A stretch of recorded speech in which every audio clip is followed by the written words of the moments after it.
Bismillahirrahmanirrahim. Assalamualaikum warahmatullahi wabarakatuh. Alhamdulillah, summa alhamdulillah. Wassalatu wassalamu ala rasulillah, amma ba'd. Alhamdulillah, bagaimana kabarnya Bapak Ibu semua? Semoga selalu dalam limpahan karunia, cinta, rahmat dan berkah dari Allah Subhanahu wa taala.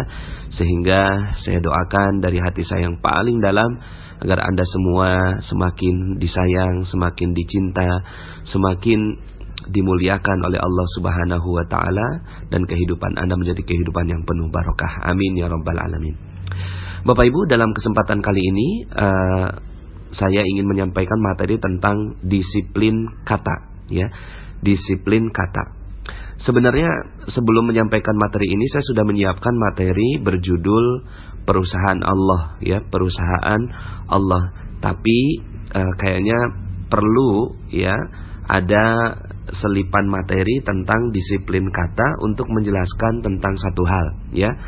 Jadi di materi sebelumnya, di garis kebenaran, itu sempat saya sampaikan sebuah kalimat, ya, sebuah kalimat yang akhirnya ada yang menjapri saya, memberikan masukan, Pak Nas tolong itu yang di menit ke-21 di 29B, ya, garis kebenaran itu tolong direvisi gitu, ya. Kemudian akhirnya saya jawab bahwa ya saya mohon maaf kalau seandainya memang kurang berkenan, tapi ya memang materi nomor 29 ini tidak berdiri sendiri, ya, tidak berdiri sendiri. Dia adalah sebuah materi yang disampaikan dengan fondasi yang sangat-sangat dalam di sebelumnya, ya. Seperti misalnya materi law of projection, ya. Law of projection berbicara bahwa apa yang ada dalam pikiran kita, maka itu yang mewujud menjadi kenyataan. Jadi ada dua realita, yaitu realita primer dan realita sekunder. Jadi realita primer kita itu ada di pikiran kita, ya. Apapun yang ada dalam pikiran kita itulah realitas sebenarnya. Sementara yang ada dalam dunia nyata kita itu adalah realita sekunder yang dipengaruhi, ibarat matahari dengan bulan, ya. Matahari itu adalah pikiran kita yang memancarkan energinya, kemudian bulan itu hanya mendapatkan cahaya dari matahari. Nah, otomatis kalau seandainya mataharinya tidak ada, maka bulannya juga tidak ada, begitu, ya, atau gelap begitu, nggak kelihatan. Nah, sama realitas kita itu adalah pancaran dari apa yang ada dalam pikiran kita. Sehingga akhirnya di dalam materi law of projection, ya, saya sampaikan bahwa apa-apa yang ada dalam pikiran itu pasti, ya, mewujud menjadi sebuah kenyataan, ya. Sehingga akhirnya materi-materi yang berikutnya itu tentang lunas hutang seketika, kemudian menarik piutang, ya, kemudian materi-materi yang lain itu dibangun berdasarkan tesis atau hipotesa terhadap law of projection atau hukum dari proyeksi. Nah, contohnya misalnya ketika saya sampaikan bahwa jalanan macet, ya, ketika Anda berpikir bahwa kita punya pikiran seperti itu, bahwa jalanannya macet, aduh jalanan macet, maka di dalam pikiran kita mataharinya, energinya itu berbicara tentang macet. Maka, ya, seluruh pikiran adalah doa, ya. Seluruh pikiran adalah doa, dan doa langsung dikabulkan oleh Allah Subhanahu wa taala. Maka yang terjadi adalah kita sedang berdoa, ya Allah, macetkan hidupku, macetkan kebahagiaanku, macetkan rizkiku, ya, macetkan keharmonisanku, macetkan seluruhnya. Akhirnya jadi macet. Kenapa? Karena pikiran itu hanya terfokus pada sesuatu. Apa fokusnya? Fokusnya macet. Objeknya sudah tidak penting, ya. Objek sudah tidak penting lagi, subjek sudah tidak penting lagi. Yang paling penting adalah fokus. Apa fokusnya? Ketika fokusnya macet, maka yang tercipta adalah macet di dalam realita sekunder kita. Nah, di dalam materi yang ke-29, ya, yang akhirnya menjadi pertanyaan dan akhirnya alhamdulillahnya barokahnya menjadi materi gitu, ya, yang sebenarnya saya sudah siapkannya di seri keberapa, tapi bagus sekali kalau seandainya ini disampaikan langsung di setelah pertanyaan, ya. Walaupun ini sudah saya sampaikan di materi sebelumnya, tapi dengan judul sendiri namanya disiplin kata, membuat kita akhirnya bisa berhati-hati dengan kata-kata kita. Jangankan kata-kata, pikiran saja itu sudah menjadi doa, ya. Jangankan kata-kata. Jadi kalau kata-kata ini adalah sudah merupakan gabungan dari berbagai macam pikiran, sehingga akhirnya muncul dan terkristal menjadi sebuah kata. Maka orang magnet rezeki ini sensi sekali dengan kata, Bapak Ibu ya. Ya, lulusan magnet rezeki ini, alumni magnet rezeki, komunitas magnet rezeki adalah mereka-mereka yang sangat-sangat sensi dengan kata-kata. Kita nggak mau mengucap kata macet, ya. Kenapa? Karena macet itu fokusnya macet, sehingga akhirnya rezekinya jadi macet dan semuanya jadi macet. Maka kita ganti, ya, ganti dengan sebuah kata. Kata apa? Kata yang tidak juga kita seperti orang yang keluar dari realita gitu ya, tapi kita betul-betul berhati-hati ya. Jadi ketika orang bilang macet ya, kita bilang penuh gitu ya. Nah ketika kita bilang penuh, kita lagi berdoa, fokus kita pada penuhnya. Nah yang menjadi latar belakang saya di materi 29, ada yang japri saya, Pak Nas, kok dibilangin nggak ada yang menistakan Al-Quran sih gitu kan. Pak Ahok udah jelas-jelas dia menistakan Al-Quran gitu ya, fatwanya MUI udah keluar, tapi kok Pak Nas bisa-bisanya menyebut tidak ada kok penistaan agama gitu kan. Salah faham atau belum mengenal Al-Quran gitu. Jadi penistaan saya ganti dengan belum mengenal Al-Quran. Nah sebenarnya kata penistaan itulah yang saya ganti dengan belum mengenal Al-Quran. Cuma memang akhirnya ya kita juga harus sadar, dan saya juga memahami bahwa mungkin kalau seandainya tidak mengikuti materinya dari awal, pastinya akan ada mispersepsi tentang hal ini. Bukannya saya tidak mau memegang fatwa MUI begitu ya, tidak sama sekali. Dan saya menghormati ya, bahkan dalam materi tentang leverage rezeki itu disampaikan bahwa para ulama adalah sumber dari percepatan rezeki kita gitu ya. Maka ya pastinya, nah cuma karena saya disiplin kata gitu ya, maka saya tidak memilih kata menistakan gitu ya, menistakan Al-Quran, tapi saya ubah katanya gitu ya. Saya ubah katanya dengan belum mengenal Al-Quran gitu ya. Jadi memang kata-kata menista akhirnya, kalau kita fokusnya pada menista, penistaan, ini kan kalimat tidak positif Bapak Ibu ya. Akhirnya apa yang terjadi? Kita lagi berdoa, ya Allah jadikan hidupku nista. Ya Allah jadikan orang menistakan aku. Ya Allah jadikan gitu ya, kehidupan aku nih penuh dengan orang-orang yang menistakan apapun di dalam kehidupannya. Nah ini yang akhirnya kita jadikan doa ya. Maka hati-hati terhadap satu kata ya, sehingga akhirnya kita ubah. Nah di dalam disiplin kata memang tidak mudah. Lihat kata-kata saya tidak mengatakan susah, tapi saya mengatakan tidak mudah ya. Kenapa? Karena saya sudah tidak punya kosakata susah dalam pikiran saya. Saya udah nggak punya kosakata susah begitu ya. Yang saya punya tidak mudah. Bukan berarti juga saya bilang karena saya tidak punya kata susah maka semuanya jadi mudah. Tidak juga gitu ya. Saya tetap hidup dalam realita, tapi kata-kata saya adalah kata-kata yang positif begitu ya. Maka ketika orang lain menyebut susah, saya menyebutnya tidak mudah. Dan saya mendisiplinkan diri ya. Dan dalam training magnet rezeki juga salah satu yang menjadi kunci di dalam materi tersebut adalah pendisiplinan kata ini ya. Nah yang paling sederhana memang ada kata-kata yang tidak positif. Lihat, saya tidak menyebut kata negatif. Ada kata yang negatif diganti kebalikannya dan berikan kata tidak atau jangan. Karena dalam alam bawah sadar kita itu dia tidak membedakan ini jangan atau tidak, itu dicoret di dalam pikiran kita. Dia hanya fokus saja, ya. Dalam materi sebelumnya juga nggak apa-apa saya ulang, dia tidak melihat kata jangan atau tidak. Contohnya, jangan nengok ke belakang. Jangan nengok ke belakang. Coba Bapak Ibu ya, sekarang yang mendengarkan materi ini, jangan nengok ke belakang. Jangan nengok ke belakang ya. Bagaimana rasanya sekarang? Jadi pengen nengok ya. Jadi ingin menengok ke belakang ya. Coba sekarang jangan bayangkan ya, jangan bayangkan sebuah pernikahan. Jangan bayangkan ada pestanya, jangan dibayangkan ada mempelainya, jangan dibayangkan ada tamu-tamunya yang tidak berdatangan, jangan dibayangkan gitu ya bahwa di sana ada penerimaan tamu dan orang-orang saling bercengkrama satu sama lain. Jangan dibayangkan. Gimana sekarang? Jadi kebayang gitu ya. Nah, itu dia.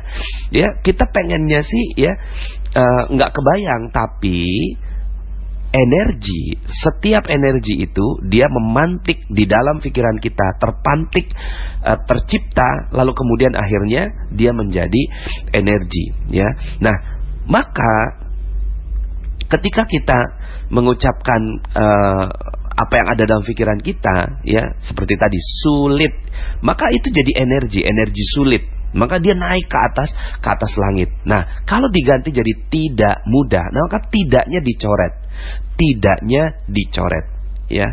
Maka akhirnya ya, orang yang ingin mendapatkan keberkahan rezeki ya, akhirnya mengetahui tentang ilmu ini ya.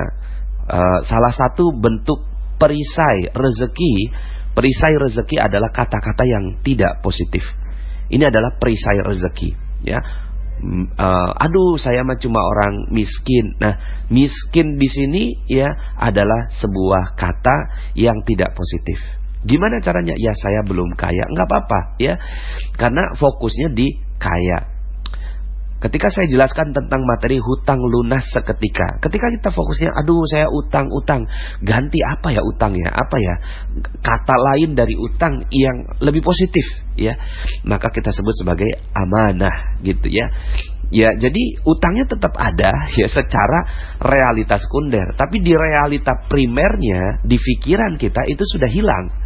Hutang di dalam realitanya masih ada, tapi di dalam realita primer itu sudah nggak ada, karena dia sudah berubah menjadi amanah.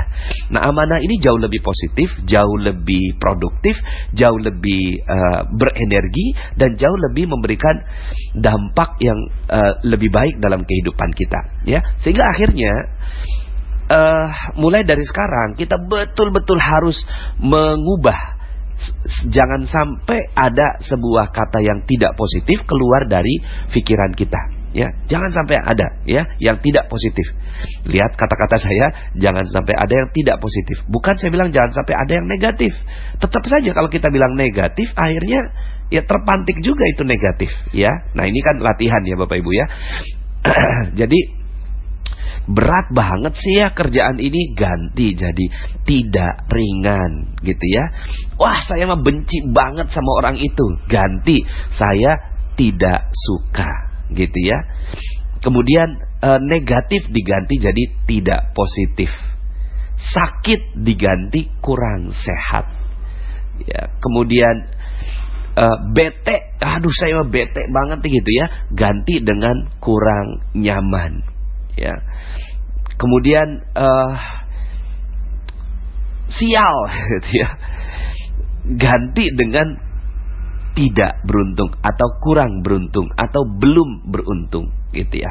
Nah, sehingga akhirnya kita betul-betul harus mendisiplinkan kata. Mulai dari sekarang kita betul-betul harus sensi sekali dengan kata ya.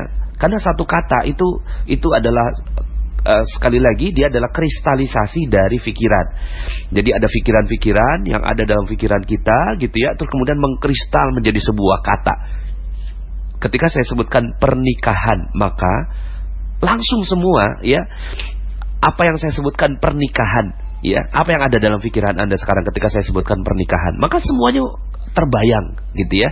Karena dia merupakan sebuah kristalisasi dari pikiran ya. Kristalisasi dari sebuah pikiran. Nah, ketika dikatakan korupsi ya, korupsi. Apa yang terjadi Bapak Ibu? Satu kata korupsi itu Anda di belakangnya ada banyak sekali yang muncul dalam pikiran Anda. Ya mungkin Anda kurang suka dengan seseorang, mungkin ada tayangan televisi yang tiba-tiba muncul dalam pikiran Anda sekarang. Kemudian mungkin ada pembicaraan khusus antara Anda dengan orang lain tentang topik korupsi dan seterusnya. Jadi satu kata itu mengandung energi yang luar biasa di belakangnya, gitu ya. Di belakangnya itu ada banyak sekali energi, maka dia merupakan kristalisasi. Nah, nista gitu kan, penistaan Al-Quran. Ini merupakan nista. Ini saya punya gambaran tentang kristalisasi pikiran saya tentang nista. Orang menistakan berarti kan menghina, kemudian melecehkan, ya. Terus mungkin terbayang di kepala saya tentang peristiwa seorang wanita yang dinistakan oleh lelaki dan seterusnya. Maka kata nista itu akhirnya dalam pikiran saya ketika menyampaikan materi garis kebenaran itu sudah berubah menjadi tidak mengenal Al-Quran, atau tidak menghormati Al-Quran, atau tidak mensakralkan Al-Quran, atau tidak dekat dengan Al-Quran dan seterusnya. Jadi kata-kata nista itu hilang Bapak Ibu di dalam pikiran kita. Kita udah nggak kenal apa itu nista gitu ya. Yang kita kenal cuma oh ya dia belum kenal. Nah, hal seperti ini ya tentunya ini adalah, makanya saya letakkan disiplin kata ini di materi yang sudah nomor 30 Bapak Ibu ya. Kalau di training kalau training kan saya bisa berhadapan langsung dengan Bapak Ibu, sehingga jauh lebih mudah saya menyampaikan materi ini. Tapi tidak sederhana kalau saya menyampaikannya dalam bentuk lisan seperti ini ya. Apalagi sudah ada, ini kalau didengarkan semuanya kurang lebih sudah 17 jam gitu ya Bapak Ibu ya. Kalau didengarkan dari awal orang yang baru bergabung di materi Magnet Rezeki, baru kemudian akhirnya kalau dia langsung setel di nomor 29, itu pastinya dia tidak memahami rangkaian ceritanya ya. Nah, jadi salah satu perisai rezeki adalah kata. Perisai rezeki ya, masih ingat materi perisai rezeki bahwa rezeki kita ini berlimpah ruah, dia seperti air bah, tapi terhalang dengan lapisan tipis. Apa lapisan tipisnya? Sesuatu yang kita nggak pahami tentang kehidupan. Salah satu yang kita nggak pahami adalah gitu ya, itu kata Bapak Ibu ya. Nah, mulai dari sekarang kita harus mendisiplinkan kata. Ya, bekerja keraslah Bapak Ibu ya, bekerja keraslah. Kita nggak usah perlu memahami lebih dalam gitu ya tentang apa sih alam bawah sadar, apa sih gitu kan, alam goib apa sih gitu ya, alam yang kuantum dan seterusnya gitu ya, lebih dalam gitu ya. Mungkin kulit-kulitnya saya bahas di training gitu ya. Tapi sederhana aja, aplikasi saja, langsung aplikasikan bahwa kita sudah tidak punya kata yang tidak positif di dalam pikiran kita. Kita udah nggak kenal kata gagal. Apa itu gagal? Kita udah nggak kenal Bapak Ibu ya. Kita cuma kenalnya belum berhasil, begitu ya. Kemudian masalah. Apa itu masalah? Kita nggak kenal masalah gitu ya. Masalah itu apa ya? Tidak nyaman ya. Tidak tidak baik ya, masalah kan gitu ya, tidak baik gitu ya. Kalau saya memang mengganti masalah itu dengan bungkus permen Bapak Ibu ya. Mungkin masih ingat di Paradox of Candy. Kita udah gak punya masalah lagi. Kenapa? Karena dalam pikiran kita udah gak punya masalah gitu ya. Kita tahu cuma ini bungkus permen, ya Allah ini bungkusnya, bentar lagi dapat isinya gitu ya. Nah, sehingga akhirnya Bapak Ibu, Anda bisa bayangkan kalau semua kata kita di pikiran, di pikiran kita ini adalah positif semua. Ya, saat orang lain mohon maaf ya, namanya juga latihan ya Bapak Ibu ya, ini materi.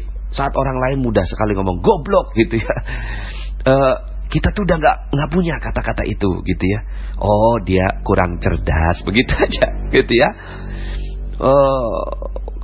Ya, akhirnya saya udah nggak sanggup Bapak Ibu mengeluarkan kata-kata. Contoh saja, itu makian saya udah nggak sanggup Bapak Ibu ya. Dan saya yakin Anda semua insya Allah juga mampu melakukan itu ya. ini cuma latihan aja Bapak Ibu. Setelah itu Anda akan melihat bahwa luar biasa, hidup berubah Bapak Ibu. Kenapa?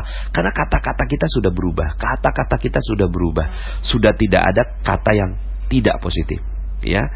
Nah, jadi kalau hal-hal yang yang tidak positif itu muncul gitu ya, itu kita tinggal latihannya tuh tidak apa gitu ya. Aduh gitu ya, saya marah nih gitu sama kamu. Aduh, saya nih kok tidak. Nah, kayak gitu ya. Jadi kok saya nih lagi tidak suka sama kamu gitu ya. Saya kok lagi tidak adem sama kamu gitu ya. Maka yang terjadi apa? Kita lagi berdoa, ya Allah ademkan diriku, berikan kesukaan dalam hidupku dan seterusnya. Ya, karena pikiran adalah doa, maka apa-apa yang ada dalam pikiran seluruhnya jadi positif, akan jadi positif seluruhnya, ya. Jadi bismillah, ketika kita mampu disiplin kata, maka yang terjadi hidup kita berubah, ya. Sekali lagi saya terima kasih kepada yang telah menjapri saya, mengingatkan untuk hati-hati gitu ya, karena nanti orang lain akan mempersepsikannya seperti apa. Ya, kalau saya dalam hal ini saya nggak mau masuk dalam politik Bapak Ibu ya, itu bukan kapasitas saya. Saya hanya berada di ilmu magnet rezeki ya. Saya hanya peduli dengan rezeki Anda. Saya udah nggak peduli dengan dengan apa bahasanya ya, dengan kehidupan yang ya politik lah begitu ya Bapak Ibu ya. Saya cuma peduli dengan rezeki Anda ya. Saya hanya peduli Anda yang mendengarkan materi ini mendapatkan rezeki berlimpah. Kemudian saya hanya berdoa agar Indonesia menjadi negara yang penuh barokah gitu ya, penuh dengan rezeki berlimpah gitu.